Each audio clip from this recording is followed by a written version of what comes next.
Video मसीहियों यानी Christians को Bible सिखाने एवं उपदेश देने के लिए और उन लोगों के लिए बनाए जाते हैं जो सच्चे परमेश्वर को ढूंढ रहे हैं। किसी अन्य धर्म की आलोचना करना या उसके अनुयायियों का अपमान करना हमारा उद्देश्य बिल्कुल नहीं है। लेकिन कई क्षेत्रों में बाइबल की शिक्षाएं अन्य धर्मों के साथ मेल नहीं खाती। इसलिए अगर किसी को बाइबल की शिक्षाओं से ठेस पहुंचती हो तो कृपया हमारे वीडियो न देखें। प्रभु आपको आशीष दे। Our videos are made to teach and preach the Bible to Christians and to those who are seeking the true God. It is not our intention to criticize or insult any other religion or its followers. But there are many areas in which the teachings of the Bible do not match with those of other religions. So if anyone is offended by the teachings of the Bible, please do not watch our videos. God bless you.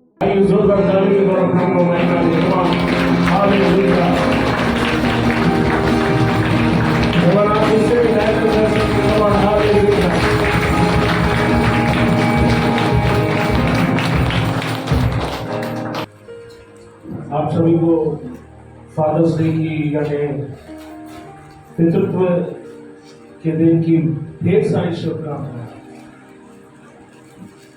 आज पूरी दुनिया में fathers day मनाया जा रहा है। आज का दिन पिताओं के लिए समर्पित है। पिता होना एक बड़ी जिम्मेदारी है, जिसे आज हम हमारी मंडली के सभी पिताओं का सम्मान करने जा रहे हैं। मेरी प्रार्थना है कि इस कलीसिया में जितने भी पिता है वो अपनी जिम्मेदारी को सफलता के साथ पूरा करेंगे। 2000 वर्षों पहले जब प्रभु यीशु ने इस धरती पर कदम रखा, तब मानव जाति के लिए उनके पास एक बहुत बड़ा संदेश था, और वो संदेश ये था कि परमेश्वर सिर्फ परमेश्वर नहीं है, वो पिता है। रोमे के पत्र में बाइबल कहती है कि पवित्र आत्मा भी हमारी आत्मा के साथ आए भर भर कर रोते हुए हे अब्बा और हे पिता के वो पुकारता है। और परमेश्वर पिता है, यही मानव जाति के लिए सबसे बड़ा प्रकाशन था। आज का मेरा संदेश, जिस संदेश को आप सुनने जा रहे हो, उसका नाम है राह देखने वाला पिता। सभी लोग जोर से बोलो, राह देखने वाला पिता। आइए मेरे साथ निकालिए लूका रचित सुसमाचार 15 अध्याय वचन 11 से 20 को हम लोग पढ़ेंगे। कितने लोगों के पास बाइबल है? क्या मैं आपकी बाइबल देख सकता हूं? Praise the Lord, hallelujah. लूका रचित सुसमाचार 15 अध्याय 11 से 20 वचन को मैं चाहता हूं कि हम लोग पढ़ेंगे। फिर उसने कहा, किसी मनुष्य के 2 पुत्र थे। उनमें से छोटे ने पिता से कहा, हे पिता, संपत्ति में से जो भाग मेरा हो वो मुझे दे दीजिए। उसने उनको अपनी संपत्ति बांट दी। बहुत दिन न बीते थे कि छोटा पुत्र सब कुछ इकट्ठा करके दूर देश को चला गया और वहां कुकर में अपनी संपत्ति उड़ा दी। जब वह सब कुछ खर्च कर चुका तो उस देश में बड़ा अकाल पड़ा और वह कंगाल हो गया। इसीलिए वह उस देश के निवासियों में से एक के यहाँ जा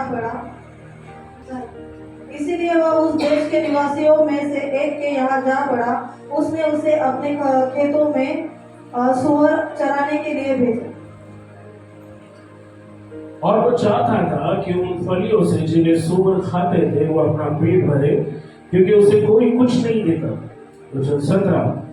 और जब वो अपने आपे में आया तब कहने लगा, मेरे पिता के कितने ही मजदूरों को भोजन से अधिक रोटी मिलती है और मैं यहाँ भूखा मर रहा हूँ। मैं अब उठकर अपने पिता के पास जाऊंगा और उससे कहूंगा कि पिताजी, मैंने स्वर्ग के विरोध में और तेरी दृष्टि में पाप किया। वचन 19। और अब इस योग्य नहीं रहा कि तेरा पुत्र कहलाओ, मुझे अपने एक मजदूर के समान रखे। तब वह उठकर अपने पिता के पास चला। अभी वो दूर ही था कि पिता ने उसे देखकर तरस खाया, दौड़कर उसे गले लगाया, बहुत छूमा। वचन 21। पुत्र ने उससे कहा, पिताजी, मैंने स्वर्ग के विरोध में और तेरी दृष्टि में पाप किया। अब इस योग्य नहीं रहा कि तेरा पुत्र कहलाओ। परंतु पिता ने अपने दासों से कहा, छठ अच्छे वस्त्र निकाल कर पहनाओ, उसके हाथों में अंगूठी, पांव में जूतियां पहनाओ। बड़ा भोज तैयार करो ताकि हम खाए और आनंद मनाएं, क्योंकि मेरा ये पुत्र मर गया था, फिर जी गया है, खो गया था, अब मिल गया है। और वो आनंद करने लगे। आइए हम बाइबल के इस पद में पेन रखकर बाइबल बंद करें और इस समय हम प्रार्थना करें।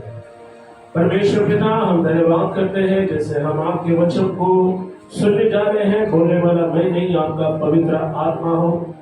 इस वचन के द्वारा आज की शाम आप हम सभी से बातें करें, हमारे विश्वास को बढ़ाएं, और जितने पिता यहाँ पर आए हैं, जितने परिवार यहाँ पर इकट्ठे हुए हैं, हर एक को हम आपके हाथों में देते हैं। होने दे मैं घटूं और आप बढ़े।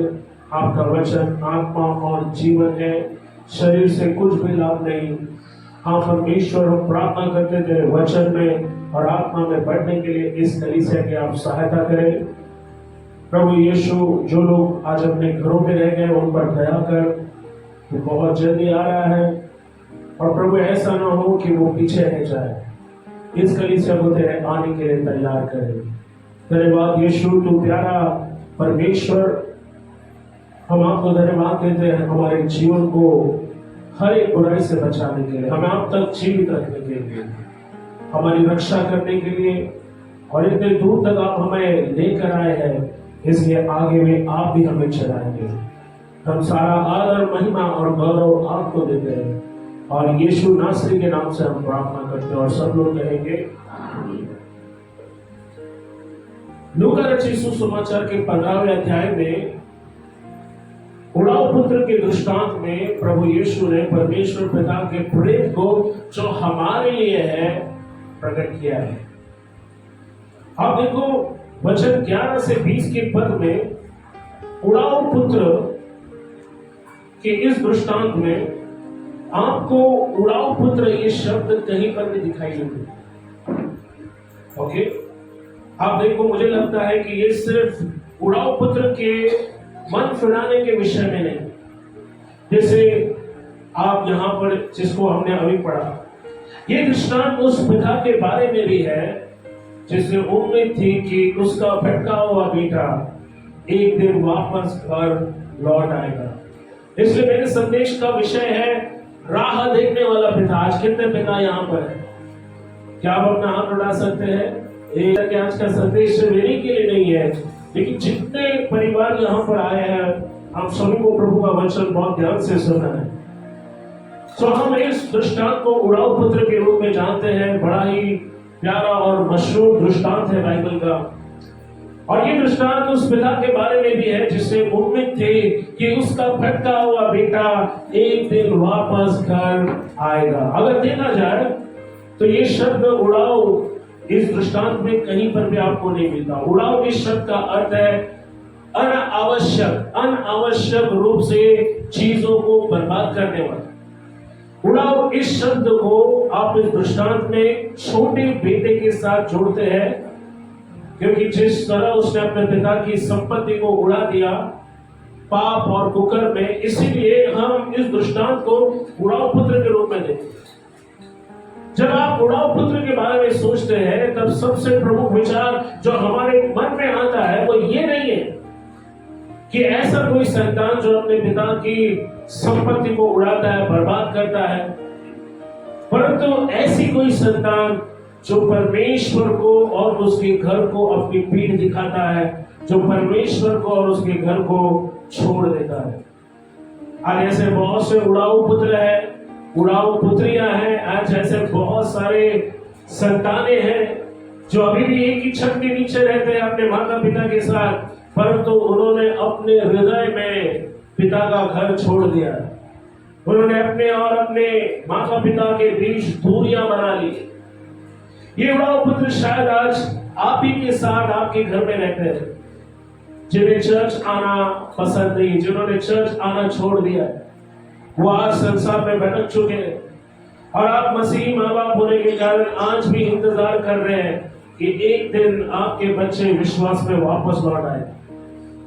बहुत सारे हमारे घर के बच्चे हमारे विरुद्ध बलवा करते हैं। जो शिक्षा देकर हमने उनको बड़ा किया था उसे अनदेखा करते और वो परमेश्वर को अपनी पीठ दिखाते। ऐसे बच्चे हैं जो आज हमारे घर में हैं, जो एक समय चर्च में आते थे, प्रभु की स्तुति करते थे, आज वो बच्चे बाहर संसार में अंधकार में विनाश के रास्ते में।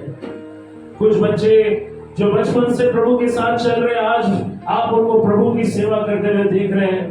मेरे बोलने का मतलब है सचिन, स्वप्निल, आप देखो, रवि, रुपेश, संतोष, ये सारे बच्चे प्रभु के घर में बड़े हुए। कई सारे बच्चे जिनका नाम मैं ले नहीं सकता क्योंकि उतना टाइम हमारे पास नहीं है, लेकिन जो बच्चे प्रभु के घर से जुड़े रह गए वो बुरी आदतों से बच गए, वो बुरे रास्ते से बच गए। आज कई ऐसे माँ बाप हैं जो अपने बच्चों के लिए प्रार्थना कर रहे हैं कि वो एक दिन परमेश्वर के घर में वापस आए। हमारे बच्चों में ही हमारे समान पापमय स्वभाव होता है जो उन्हें परमेश्वर से दूर ले जा सकता है। इसलिए किसी भी परिवार में कोई भी उड़ाऊ बेटा या उड़ाऊ बेटी होने की संभावना है। आज मेरे बच्चे छोटे हैं और क्योंकि मैं उनसे सख्ती करता हूँ, वो प्रार्थना करते हैं, क्योंकि मैं उन्हें कई बार उनको बोलता हूँ कि आपको चर्च आना है, अगर आप प्रार्थना नहीं करोगे आपको खाना नहीं मिलेगा, तो वो सारी बातें मान लेते। लेकिन जब वो बड़े होंगे, जब वो अपने निर्णय खुद लेने के योग्य होंगे, तब मैं उन पर जबरदस्ती नहीं कर सकता। हम केवल उनके लिए प्रार्थना कर सकते हैं। आज ये दृष्टांत हमें सिखाता है कि जब हमारे बच्चे संसार में भटक जाते हैं तो माता पिता होने के कारण हमें उनके साथ किस तरह पेश आना है। जब हमारे बच्चे परमेश्वर से दूर हो जाते हैं तो ऐसे में एक मसीह माता पिता को अपने बच्चों के साथ किस तरह पेश आना चाहिए, यही हम प्रभु यीशु के इस दृष्टांत से सीखते हैं।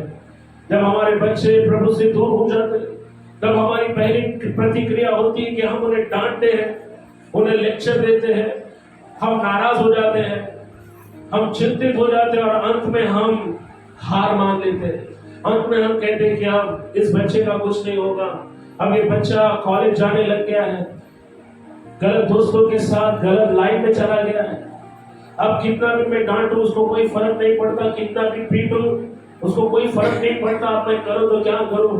माता पिता हार मान लेते हैं और वो अपने ही आंखों के सामने अपने बच्चों को बिगड़ता हुआ, अपने बच्चों का जीवन नाश की ओर जाता हुआ देखते हैं। भाइयों बहनों, लेकिन ये आज का दृष्टांत हमें आशा देता है कि हमारा स्वर्गीय पिता उन बच्चों की चिंता करता है। आप एक माता पिता होने के नाते आप अपने बच्चों के लिए प्रार्थना कर सकते हैं, लेकिन प्रार्थना करने के साथ साथ आप उन्हें परमेश्वर का प्रेम दिखाएं। कितने लोग डॉक्टर बिली ग्रैम को जानते हैं? डॉक्टर बिली ग्रैम जो है वो दुनिया के सबसे मशहूर परमेश्वर के सेवक है। लगभग दुनिया के हर देश में लोग उनका आदर करते थे, सम्मान करते थे। वो लगभग 100 साल के थे जब वो अमेरिका में उनका देहांत हुआ, लेकिन जो धरोहर और जो विरासत उन्होंने अपने पीछे छोड़ी, उनके सभाओं में हजारों लोगों की आत्माएं बचाई गई। पूरी दुनिया में लोग बिली ग्रैम का नाम सुनते ही सभाओं को आयोजित करने के लिए इकट्ठे हो जाते थे। वो अकेले बहुत सारे ऐसे प्रभु के सेवकों में से हैं जिनकी गवाही बहुत महान है, जिनको दुनिया में लोग आदर और इज्जत की नजर से देखते हैं। डॉक्टर बिली ग्रैम जब प्रभु की सेवा कर रहे थे तो उनका बेटा जो है, उनके बेटे का नाम लगता है फ्रैंकलिन ग्रैम है, और वो परमेश्वर को नहीं मानते थे। एक दिन डॉक्टर बिली ग्रैम अपने बोर्ड मेंबर के साथ उनके घर में मीटिंग कर रहे थे और उनका बेटा जो है वो उन दिनों नौजवान हुआ करते थे, तो उन्होंने लेदर जैकेट पहनी थी और हार्ली डेविडसन चलाकर वो सीधे अपने पिता के घर पहुंचे। और जब वो घर में गए तो उन्होंने देखा डॉक्टर बिली ग्रैम अपने बोर्ड मेंबर्स के साथ जरूरी मीटिंग कर रहे थे, लेकिन जैसे उनका बेटा उस कमरे में आया तब बिली ग्रैम उठे, उन्होंने अपने बेटे को गले लगाया, उनको चूमा और बोर्ड के सारे लोग उस बेटे को देख के दंग रह गए। और बाद में जब फ्रैंकलिन ग्राम का मन बदला, जब वो प्रभु में आए तो उन्होंने गवाही दी कि वो प्रभु के पीछे क्यों चले।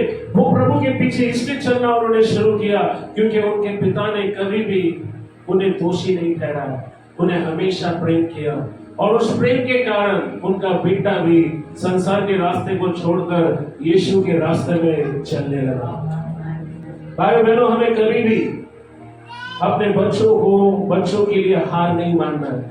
जितने माता पिता बैठे हैं मैं उनको उत्साहित करना चाहता हूं। अगर आज आपके बच्चे संसार में भटक चुके हैं, वो चर्च आना पसंद नहीं करते हैं, वो प्रार्थना करना नहीं चाहते हैं, वो कलीसिया नहीं आना चाहते, तो आप और मैं हम क्या करेंगे? आज इस दृष्टांत से हम सीख सकते हैं। नंबर 1, अगर आप लिखना चाहते तो लिखें, हमें कभी भी अपने बच्चों की गैर हाजिरी पर हार नहीं मानना है, लेकिन दृढ़ता से उनके वापस आने की आशा रखना है।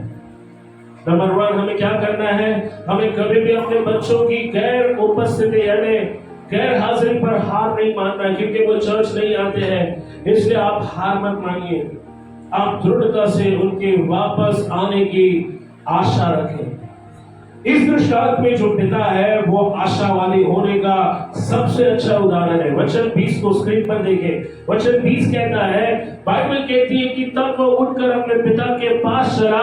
वो अभी दूर ही था कि उसके पिता ने उसे देखकर उस पर तरस खाया और दौड़कर उसे गले लगाया, बहुत उसे चूमा। वचन 20 में लिखा है कि वो अभी दूर ही पर था कि उसके पिता ने उसे देखकर उस पर तरस खाया, दौड़कर उसे गले लगाया और बहुत चूमा। क्या आप यहां परमेश्वर पिता के प्रेम को देख सकते हैं? अगर आप देख सकते तो आपको एहसास होगा। और आप में से कई लोग ऐसे ही परमेश्वर पिता से दूर थे, अंधकार में थे, लेकिन परमेश्वर ने आपसे प्रेम किया। आप देखो, इस पिता ने दूर से देखा। देखो बाइबल क्या लिखी, जब वो अभी दूर ही था। सभी लोग जोर से बोलो, अब वो दूर ही था। आप दूर से ऐसे ही कुछ भी नहीं देख सकते जब तक कि आपको सच में किसी चीज की तलाश ना हो। समझ में आ रहा मैं क्या बोल रहा हूं? आपको दूर से ऐसी कोई भी चीजें दिखाई नहीं देगी जब तक कि सच में आपको किसी चीज की तलाश ना हो। मुझे नहीं लगता कि ये कोई संयोग था कि उस दिन उसका पिता उस दिशा में देख रहा था और अचानक उसने अपने पुत्र को, उस छुड़ाऊ पुत्र को वापस आते हुए देख लिया। नहीं, आप देखो, ये पिता हर दिन उस रास्ते की ओर देखा करता था। उसे तलाश थी, उसे आशा थी, उम्मीद थी कि जो बेटा घर छोड़कर गया है वो एक दिन वापस आएगा। और जितने माता पिता जहां बैठे हैं, आपको भी आशा रखनी है, अपेक्षा करनी है कि मेरे बच्चे जो प्रभु को नहीं जानते हैं, एक दिन वो परमेश्वर को जानेंगे। उनके लिए लगातार प्रार्थना करनी। उसे तलाश थी किसी ऐसे चिन्ह की जो उसके पुत्र के आने का संकेत दे। क्यों? क्योंकि उसने कभी भी आशा नहीं छोड़ी थी। और मैं इसलिए आपसे कहना चाहता हूं कि आप जो माता पिता यहां बैठे हैं, आपको भी आशा नहीं छोड़ना है। एक मसीह होने के नाते हमारे पास अच्छा कारण है कि हम कभी अपनी आशा को नहीं छोड़े। हमारा परमेश्वर सब कुछ कर सकता है। वो मरे हुओं को जिंदा करता है, वो मरुस्थल में बाढ़ लाता है, वो रेगिस्तान में बाढ़ लाता है, वो पत्थर जैसे दिल को भी बदल सकता है। हालेलुया। कहो अपने पड़ोसी को, मेरा परमेश्वर कुछ भी कर सकता है। अगर आज आप रिश्तों को लेकर परेशान हैं, अगर आपके पति ने अपना मन बहुत ही ज्यादा कठोर कर लिया है, तो आपके पास आशा है। परमेश्वर के पास है। परमेश्वर किसी भी पत्थर जैसे इंसान को भी, परमेश्वर उसके हृदय को बदल सकता है। जितने लोग जानते हैं मैं परमेश्वर कहता है, मैं तुम्हारे पत्थर के दिल को निकालकर वहां मांस वाला हृदय हूं। पत्थर वाला दिल क्या है? पत्थर वाला दिल वो है जिसे प्रेम का एहसास नहीं होता, जो बदलने के लिए तैयार नहीं, जो प्रेम का अनुभव नहीं करता है। आज आपको प्रार्थना करना है कि परमेश्वर मेरे पति के, मेरे पिता के पत्थर जैसे दिल को आप बदल दे, उसे मांस वाला हृदय दे। यशायाह 43:19 में परमेश्वर कहता है कि मैं रेगिस्तान में बाढ़ लाऊंगा। और आप देखो, इस साल दुबई में भी बाढ़ आया, कभी वहां पर इतनी बारिश नहीं होती है। अचानक इतना बड़ा सैलाब आ गया कि गाड़ी जो है वो डूब गए, कई घरों में पानी घुस गया। तो परमेश्वर अनहोनी को होनी कर सकता है, असंभव को संभव कर सकता है। इसलिए उस पर आशा रखें, प्रार्थना करें। जब तक आप अपनी आंखों से अपने बच्चों में सुधार या बदलाव को नहीं देखते, तब तक प्रार्थना करना मत करो। बंद करें, उन पर हार नहीं माने। मेरा पहला मुद्दा क्या था कि कभी भी अपने गैर हाजिर बच्चों के लिए हार नहीं माने, लेकिन दृढ़ता से उनके वापस आने की आशा रखें। एक सामर्थी जो हमारे लिए महान काम करता है, पवित्र उसका नाम है। मरियम ने परमेश्वर को जब पूछा कि ये कैसे होगा, स्वर्गदूत ने उत्तर दिया, परमेश्वर के लिए सब कुछ संभव है। कहो, परमेश्वर के लिए सब कुछ संभव है। यीशु ने अपने चेलों को सिखाया, लूका 18:1, कि वो कभी भी जो है हार नहीं माने, लेकिन नित्य प्रार्थना करते रहे।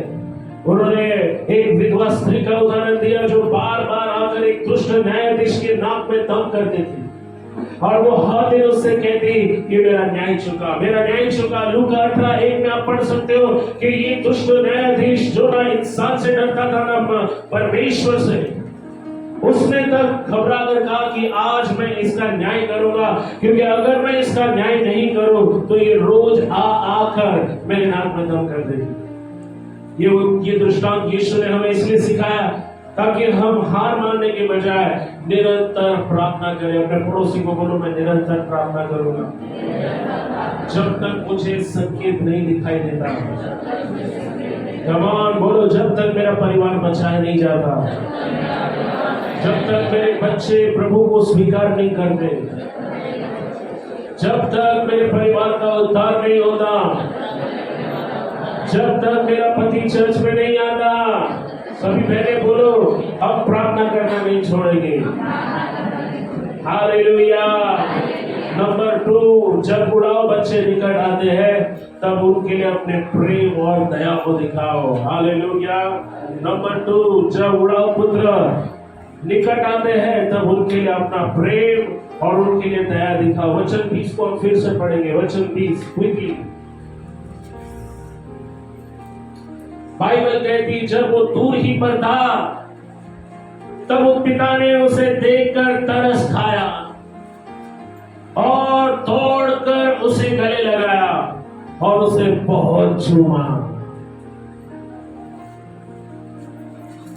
जब मैं बाहर रहता हूं बच्चों से दूर, तब मुझे सबसे ज्यादा याद मेरे बच्चों की आती है, और मुझे ऐसा मन करता है कब मैं घर जाऊंगा और अपने बच्चों को गले लगाकर उन्हें छूऊंगा। एक अच्छा पिता यही करता है। जितने पिता हैं मैं उनको उत्साहित करूंगा कि हर रोज प्रार्थना करें कि परमेश्वर मुझे एक अच्छा पिता और एक अच्छा पति बनने की शक्ति दीजिए। क्योंकि आज ऐसे कई घर हैं जहां पर पिता एक आदर्श, एक उदाहरण नहीं रहे। आज बच्चों की नजरों में अपने पिता की कोई 1-5 पैसों की भी इज्जत नहीं है, क्योंकि हम सांसारिक मनुष्य हैं, हमारे अंदर कमजोरियां होती है, और कई पिता जो है वो ऐसी कमजोरियों के कारण भटक गए। आज उनके बच्चों की नजरों में उनकी कोई इज्जत नहीं है, क्योंकि ना वो अपने बच्चों का पालन पोषण करते हैं, ना परिवार की जिम्मेदारी उठाते हैं। ऐसे घरों में स्त्रियों को आगे आना पड़ता है, स्त्रियों को अपनी कमर कस के अपने परिवार के लिए बलिदान और त्याग देना पड़ता है। बट फ्रेंडली, अगर आपके पिता जिंदा है तो उनका आदर करें, क्योंकि वो शराब पीते इसलिए आप उन्हें अपमानित नहीं कर सकते। क्योंकि बाइबल कहती, जब हम अपने माता पिता का आदर करेंगे तब इस धरती पर बहुत दिन हम जीवित रहेंगे, परमेश्वर हमें लंबी आयु देगा। सो जब उड़ाऊ पुत्र निकट आते हैं, उड़ाऊ बच्चे जो आपकी बात नहीं मानते, बलवा करने वाले बच्चे जो संसार में बिगड़े हुए बच्चों के साथ बिगड़ जाते हैं, जब ऐसे बच्चे उनमें आप बदलाव को देखते हैं, जब उन्हें एहसास होता है कि वो गलत है, तब उन्हें प्रेम करो, उन्हें दया दिखाओ। वचन 20 में लिखा है कि जब पिता ने उसे देखा तो उसमें तरस खाया, दौड़कर उसे गले लगा और उसे बहुत चूमा। इस दृष्टांत में पिता अपने खोए हुए पुत्र के लौट आने का हर दिन राह देखा करता था। जब उसने अपने पुत्र को निकट आते हुए देखा तो उसने थोड़ा भी, यानी 1 मिनट भी बर्बाद नहीं किया, उसने अपने प्रेम को प्रकट किया। सोचो, अगर कोई दूसरा पिता होता तो वो ऐसे बच्चे की शक्ल तक देखना पसंद नहीं करता। क्योंकि आप देखो यहाँ पर एक छोटे बेटे ने क्या किया, उसने अपने पिता की जीवित रहते हुए पिता की प्रॉपर्टी से हिस्सा मांगा। हमारे देश में बंटवारा जब होता है तो कब होता है? जब माँ बाप जिंदा होते तब बंटवारा होता है, जब माँ बाप मर जाने के बाद बंटवारा होता है। हाँ, भाइयों में झगड़े कब होते हैं? जब माँ बाप जिंदा होते हैं या जब माँ बाप मर जाते हैं। घर और प्रॉपर्टी को लेकर झगड़े कब होते हैं? लेकिन यहाँ पर आप देखो, ये छोटा बेटा बाप से अपना हिस्सा कब मांग रहा है? जबकि उसका बाप मरा नहीं, उसका बाप जिंदा है, फिर भी वो पिता से अपनी प्रॉपर्टी का हिस्सा मांगा। आप देखो, पिता ने उसे मना नहीं किया। आप देखो, यहाँ पर इस दृष्टांत में ये पिता स्वर्ग के पिता को दिखाता है। उस पिता ने जब सुना कि उसका बेटा अपना हिस्सा मांग रहा है तो उसने उसे वो हिस्सा दिया। क्या विश्वास? आइए हम सब उस क्लिप को देखें। हम आगे हिस्से में इस क्लिप को देखेंगे।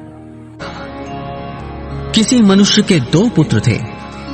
उनमें से छोटे ने पिता से कहा, हे पिता, संपत्ति में से जो भाग मेरा हो वो मुझे दे दीजिए। उसने उनको अपनी संपत्ति बांट दी। बहुत दिन ना बीते थे कि छोटा पुत्र सब कुछ इकट्ठा करके दूर देश को चला गया और वहां कुकर्म में अपनी संपत्ति उड़ा दी। जब वो सब कुछ खर्च कर चुका तो उस देश में बहुत बड़ा अकाल पड़ा और वो कंगाल हो गया। इसलिए वो उस देश के निवासियों में से एक के यहां जा पड़ा। उसने उसे अपने खेतों में सूअर चराने के लिए भेजा और वो चाहता था कि उन फलियों से जिन्हें सूअर खाते थे अपना पेट भरे, और उसे कोई कुछ नहीं देता था। जब वो अपने आपे में आया तब कहने लगा, मेरे पिता के कितने ही मजदूरों को भोजन से अधिक रोटी मिलती है और मैं यहां भूखा मर रहा हूं। मैं अब उठकर अपने पिता के पास जाऊंगा और उससे कहूंगा कि पिताजी, मैंने स्वर्ग के विरोध में और तेरी दृष्टि में पाप किया है। अब इस योग्य नहीं रहा कि तेरा पुत्र कहलाऊं। मुझे अपने एक मजदूर के समान रख ले। तब वो उठकर अपने पिता के पास चला। वो अभी दूर ही था कि उसके पिता ने उसे देखकर तरस खाया और दौड़कर उसे गले लगाया और बहुत चूमा।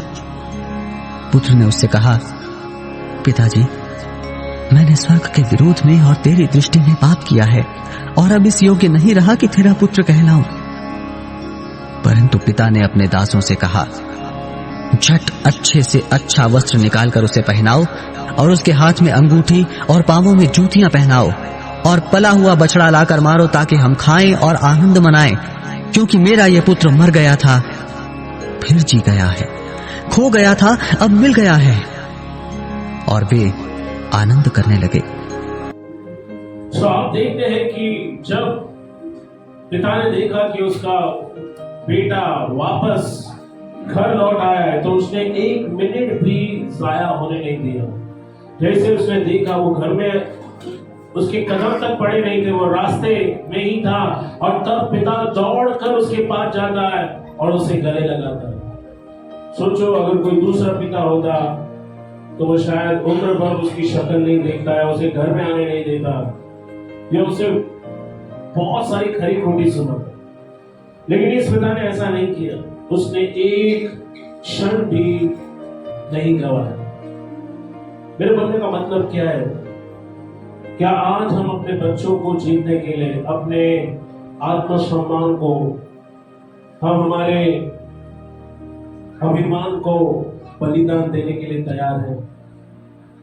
कई बार पिता होने के कारण जब हम देखते हैं कि हमारे बच्चे गलत करते हैं तो हमारा मन उनसे दुखी होता है। और कई बार पिता बच्चों से बात नहीं करते हैं, माता पिता बच्चों से दूरियां बना लेते हैं। लेकिन ये समय है कि हम अपने अभिमान, हम अपने आत्मसम्मान का त्याग करें। आप देखो, इस बच्चे ने पिता का नुकसान किया था। उसकी बेशकीमती संपत्ति को, जिसे पिता ने अपनी मेहनत से कमाया था, उस संपत्ति को उसने पाप और कुकर्म में क्या कर दिया? उड़ा दिया। कोई बता सकता है कि बेटे ने पिता का घर क्यों छोड़ा? क्या आप जानते हैं पिता का घर किधर है? आप जिस स्थान में बैठे हो वो पिता का घर है। कलीसिया पिता का घर है। और कई सारे नौजवान पिता के घर को छोड़ना चाहते हैं। कई सारे नौजवान पिता के घर से आज दूर है। जानते क्यों? क्योंकि वो उसकी इच्छा नहीं, लेकिन अपनी इच्छा पूरी करना चाहता है। यीशु मसीह ने गत्सेमनी के बाग में प्रार्थना की कि हे पिता, अगर हो सके तो ये प्याला मेरे सामने से हट जाए, लेकिन फिर भी मेरी इच्छा नहीं, लेकिन तेरी इच्छा पूरी हो। यीशु मसीह पिता नहीं है, यीशु मसीह हम सबका बड़ा भाई है, और वो इस दुनिया में आया पिता की इच्छा को पूरी करने के लिए, पिता के प्रेम को दिखाने के लिए, ये बताने के लिए कि पिता हमसे कितना प्रेम करता है। यहां देखते हैं कि दौड़ते समय पिता ने अपने सारे मान मर्यादा को, प्रतिष्ठा को एक और फेंक दिया।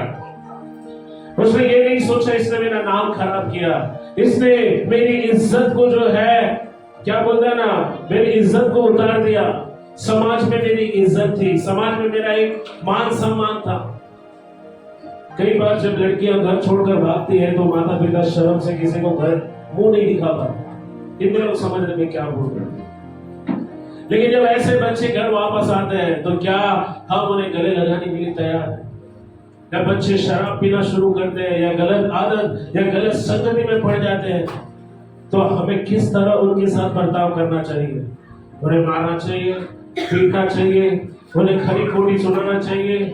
कई बार ऐसे बच्चों को गले लगाने के बजाय हम उनसे दूरियां बना लेते हैं, क्योंकि हम सोचते हैं कि हमारे परिवार में हमारा क्या नाम रह जाएगा, हमारे मोहल्ले में हमारा क्या नाम रह जाएगा, हमारे रिश्तेदारों में हमारा नाम क्या रह जाएगा। हमें बिली ग्रैहम जैसा पिता बनना है जिसने परवाह नहीं की कि उसकी बोर्ड मीटिंग में जो लोग आए थे वो उसके बारे में क्या सुनेंगे, क्या समझेंगे, लेकिन जैसे उसका बेटा आया उसने गले लगाया, और इसी प्रेम के कारण उनका बेटा प्रभु की सेवा आज भी अमेरिका में कर रहा है। सुनो, यहाँ पर इस पिता ने दौड़ते समय अपनी मान मर्यादा प्रतिष्ठा को एक और फेंक दिया। दौड़ते समय किसी भी यहूदी पुरुष के कपड़े ऊपर चले जाते, उसकी टांगे दिखाई देती है, और यहूदी समाज में किसी भी पुरुष के लिए टांगे दिखाना ये लज्जा की बात है। लेकिन पिता ने उस लज्जा की कोई परवाह नहीं की, उसे बस परवाह थी कि उसका बेटा जो घर से इतने दिन दूर था, शायद कितने ही रातें उस पिता ने करवटें बदलते हुए ली होगी, शायद कितनी ही रातें उसको सोया नहीं, लेकिन जब हर बार वो उठता था उसकी आंखें खिड़की पर थी कि एक दिन मेरा बेटा आएगा, एक दिन मेरा बेटा आएगा। और आप देखो, जब उसका बेटा आया तो उसने एक मिनट भी बर्बाद नहीं किया, वो दौड़ते हुए गया। यहूदी समाज में किसी भी पुरुष के लिए, मर्द के लिए अपनी टांगे दिखाना एक बहुत ही लज्जा की बात थी, लेकिन इस पिता ने उस बात की परवाह नहीं की। यहूदी परंपरा में एक प्रथा होती थी जिसको कहते हैं किजाजा।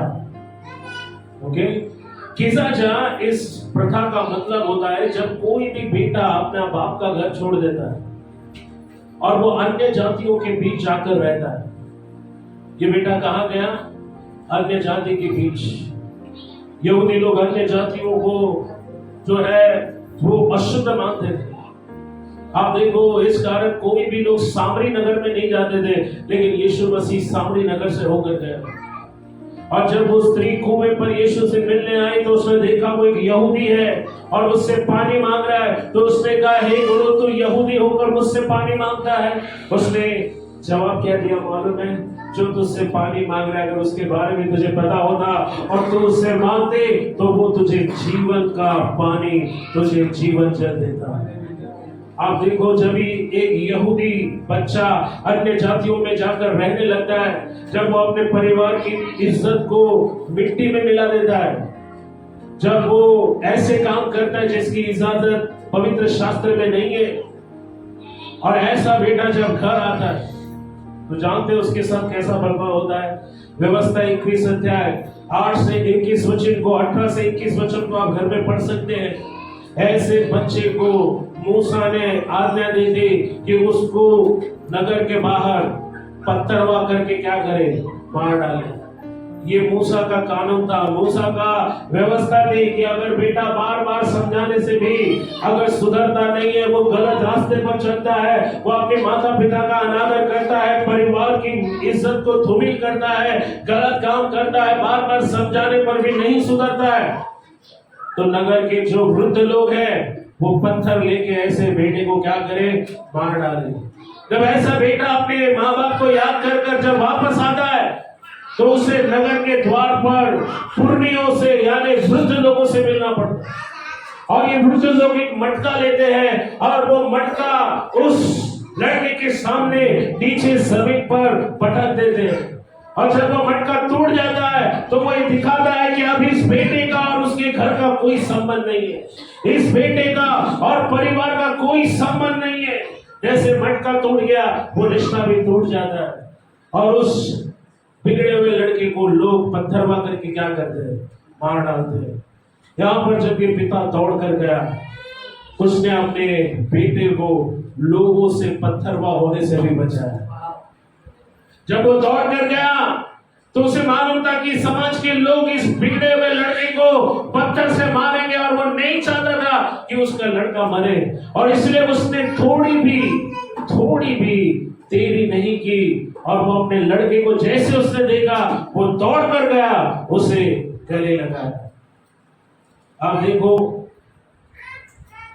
इस लड़के ने अन्य जाति के बीच जाकर अपने पिता की संपत्ति को खो दिया।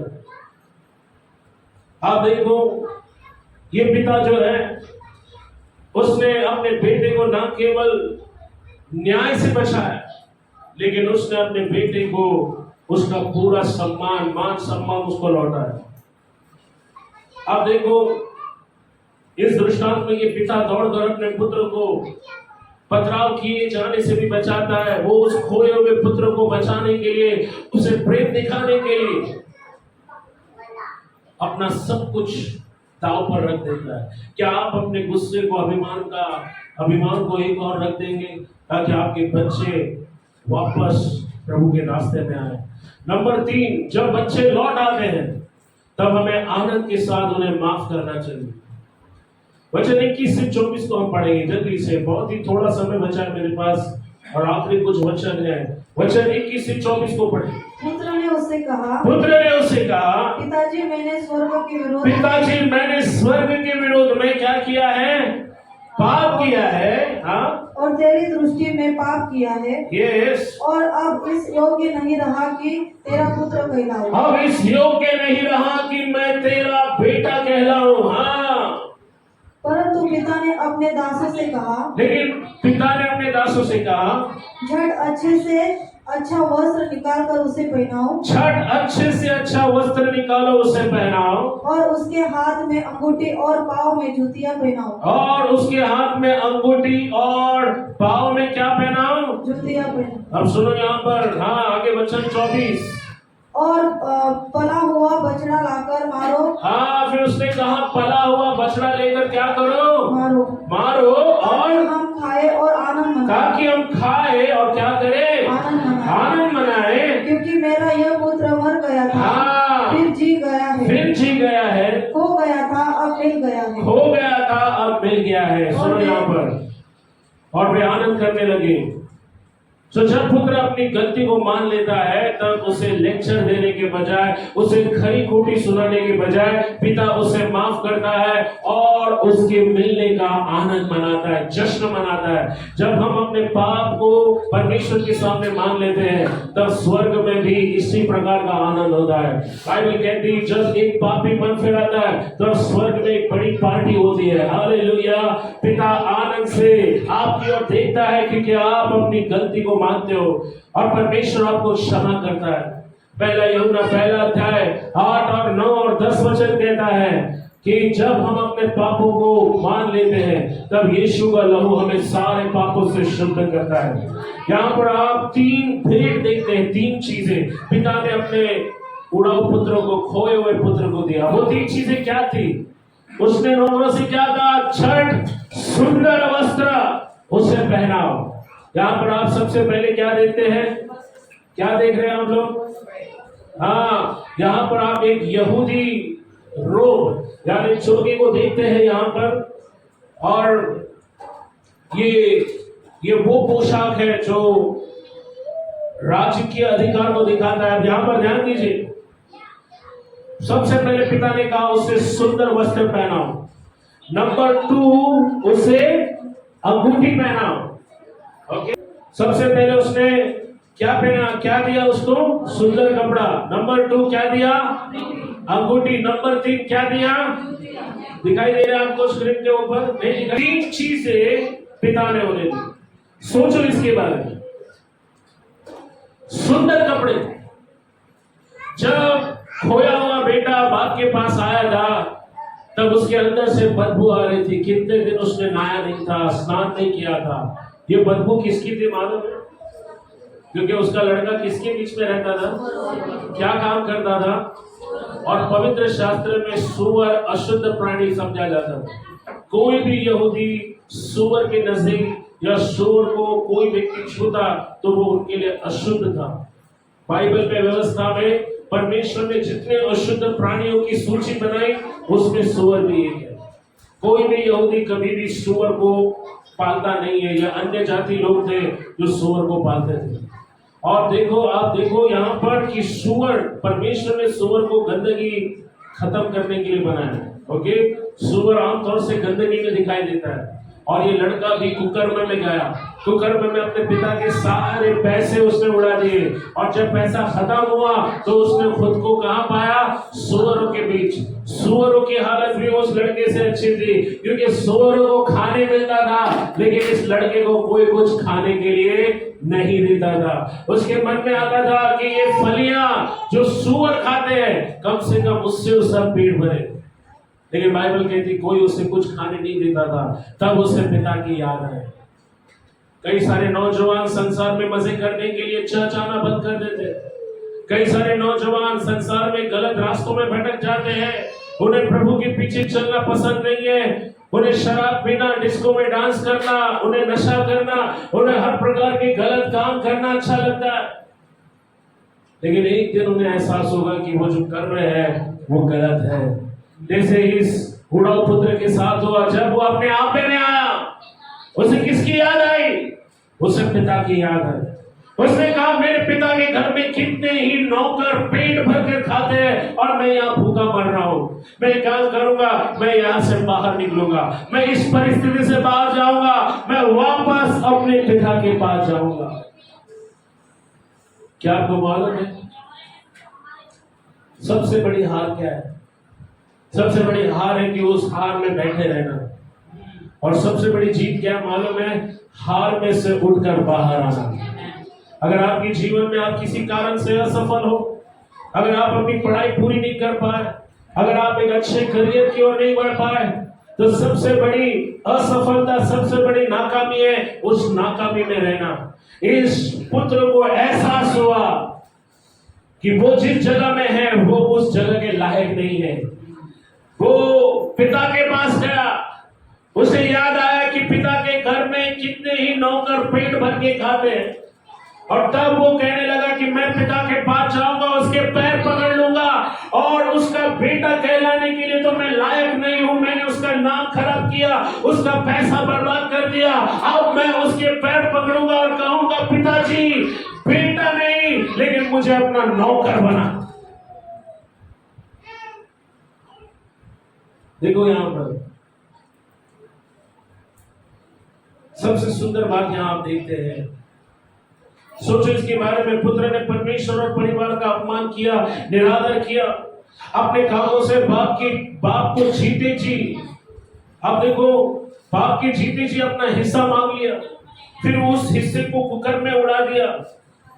और जब सर से लेकर पैर तक वो कंगाल हुआ, तब सब कुछ उड़ाकर वो पिता के पास इस सोच के साथ आता है कि पिता उसे कम से कम एक दास के रूप में, नौकर के रूप में स्वीकार ले। वो अपमानित हुआ था, हार मांगकर वो वापस आ चुका था, मगर उसके पिता ने उसे कपड़े पहनाकर ये साबित किया कि उसके पिता के साथ उसके रिश्ते को कुछ भी बदल नहीं सकता। हालेलुया। जब पिता ने उसे सुंदर कपड़े पहनाए तो पिता ने कहा कि तूने जो भी किया है वो तेरे और मेरे रिश्ते के आड़ नहीं आ सकता। ये बात सच है कि तू मेरा बेटा है और मैं तेरा पिता हूं। अब देखो, पिता के साथ हमारे रिश्ते को कुछ भी बदल नहीं सकता। आपने कितने भी बड़ा पाप क्यों न किया, यीशु का लहू हमें सारे पापों से शुद्ध किया है। यीशु का लहू हमें सारे पापों से शुद्ध करता है। जब एक व्यभिचारिणी स्त्री को लोगों ने मारने के लिए पत्थर उठाए, तब यीशु ने क्या कहा मालूम है? जिसने पाप नहीं किया है वही पहला पत्थर मारे। सुनो, यहाँ पर परमेश्वर आपका न्याय नहीं करता, लेकिन वो आपसे प्रेम करता है। वो आपके विरोध में नहीं है, वो आपके साथ है। वो आपसे इतना प्रेम करता है कि भले ही आपने कितने भी बुरे से बुरा काम क्यों न किया हो, अगर आप मन फिराओगे, क्षमा मांगोगे और परमेश्वर के पास लौट आओगे, तो वो आपको अपनी बाहों में भर लेगा। आप देखो, जब पिता ने उसे कपड़े पहनाए, तब पिता ने कहा कि बेटा, चाहे तूने कुछ भी क्यों न किया हो, तेरे साथ मेरा जो रिश्ता है वो कभी टूट नहीं सकता। नंबर 2, अंगूठी। दूसरा गिफ्ट जो पिता ने बेटे को दिया क्या था?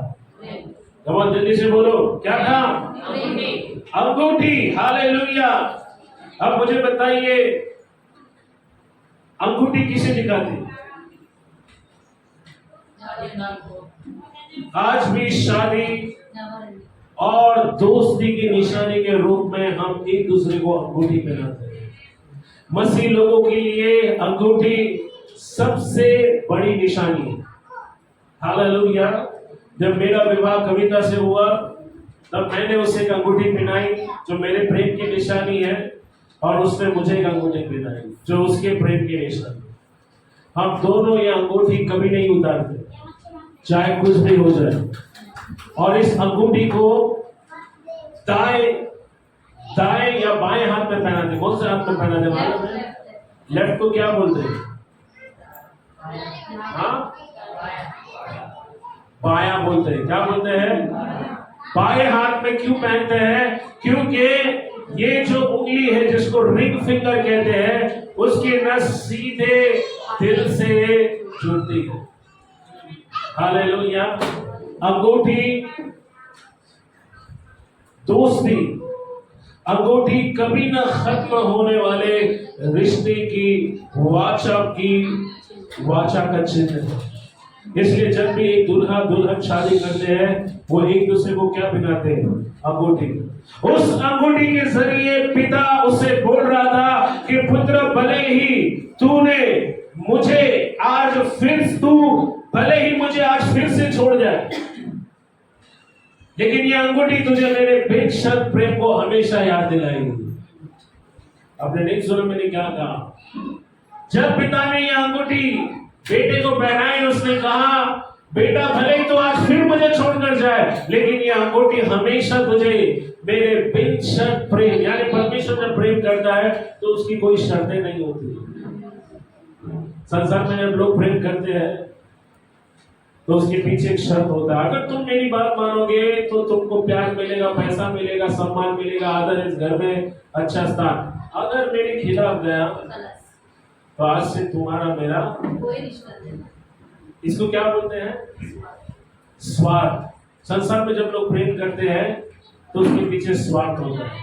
तुम मेरी मदद करो, मैं तुम्हारी मदद करूंगा। अगर तुमने मेरी मदद नहीं की, आज से तुम्हारा मेरा रिश्ता, तुम मेरे घर पे मत आओ, मैं तुम्हारे घर पे नहीं। सुनो, यहाँ पर ये बहुत जरूरी हम ध्यान दें। परमेश्वर जो प्रेम हमसे करता है वो निस्वार्थ है, उसमें कोई शर्त नहीं होता है। परमेश्वर उसे कह रहे थे कि अब तो मेरा बेटा है और सदा के लिए तो मेरा बेटा बना रहेगा। कोई गए हालेलुया। तीसरा गिफ्ट जो पिता ने दिया वो क्या था? तमाम क्या था? सैंडल, यानी जूते। हिंदी में सैंडल नहीं लिखा है, इंग्लिश बाइबल में सैंडल लिखा है, लेकिन हिंदी में जूते लिखा गया है। और ये यीशु के जमाने इस तरह के जूते लोग पहनते थे। ओके, तो यहां हम देखते हैं कि जूते क्यों पहने, कोई बता सकता है?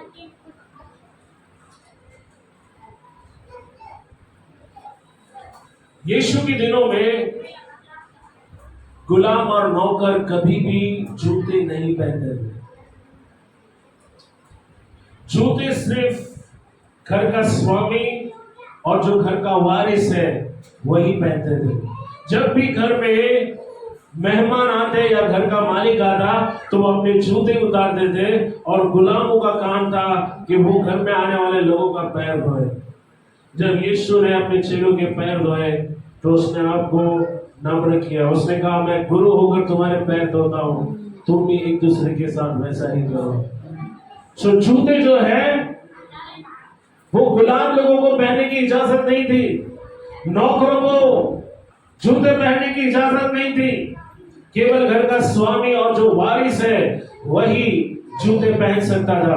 दूसरे अर्थों में जूते आजादी का चिन्ह है। केवल आजाद लोग यीशु के दिनों में जूते पहनते थे। गुलाम और दास जिनको पैसे लेकर खरीदा जाता था, उन्हें जूते पहनने की इजाजत नहीं थी। केवल घर के स्वामी और घर में आने वाले मेहमान जब घर आते थे तो वो जूते उतारते थे और दास उनके पैर धोते थे।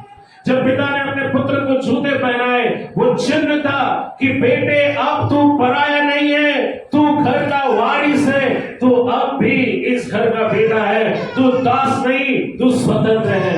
यीशु ने कहा, आज से मैं तुम्हें दास नहीं, मैं तुम्हें मित्र कहूंगा। कोई बोलो, मैं दास नहीं हूँ, मैं बेटा हूँ, मैं बेटी हूँ, मैं वारिस हूँ, मैं मसीह के साथ संगे वारिस हूँ। हालेलुया। ना केवल इतना, परंतु पिता ने कहा, अब पला हुआ बछड़ा काटो।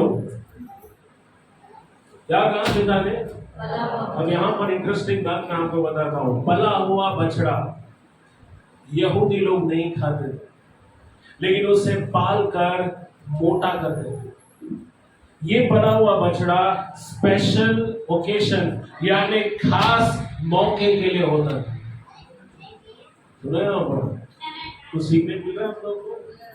पला हुआ बछड़ा यहूदी लोग नहीं खाते थे, उस बछड़े को पालते थे, उसको खिलाते थे, खिला कर उसको क्या करते थे, और उसे कब काटते थे मालूम है? जब घर में कोई विशेष कार्यक्रम होता, शादी होती, बच्चा होता, कोई आनंद का दिन होता, तब उस पले हुए बछड़े को क्या करते थे? पिता ने कहा, आज मेरा बेटा जो मर गया था वो जी गया है, खो गया था, वो फिर से मुझे मिल गया है। जाओ पला हुआ बछड़ा क्या करो, काटो, ताकि हम खाए। और क्या करे? जब हमारे इधर बर्थडे होता है तो मुर्गी कटती है, बकरा कटता है, लेकिन इजराइल में बछड़ा कटता था। सोचो पिता कितना प्यार करता था अपने बेटे से। अब मेरा सवाल ये है, निश्चित रूप से क्या ये बेटा उस सुंदर कपड़े के लायक था? क्या ये बेटा उस अंगूठी के लायक था? क्या ये बेटा जूते पहनने के लायक था? क्या ये बेटा इतना योग्य था कि उसके वापस आने पर उसके लिए बछड़ा काटा जाए? उसने अपने बाप का नाम समाज में खराब किया, उसने बाप का पैसा पाप में उड़ाया, लेकिन जब वो वापस आता है तो पिता उसके लिए इतना बड़ा सम्मान देता है, इतना बड़ा आदर करता है। क्या इस आदर और सम्मान के लायक वो था? बताइए मुझे। लेकिन फिर भी पिता ने अपने पुत्र से प्रेम किया। ये क्या सिखाता है?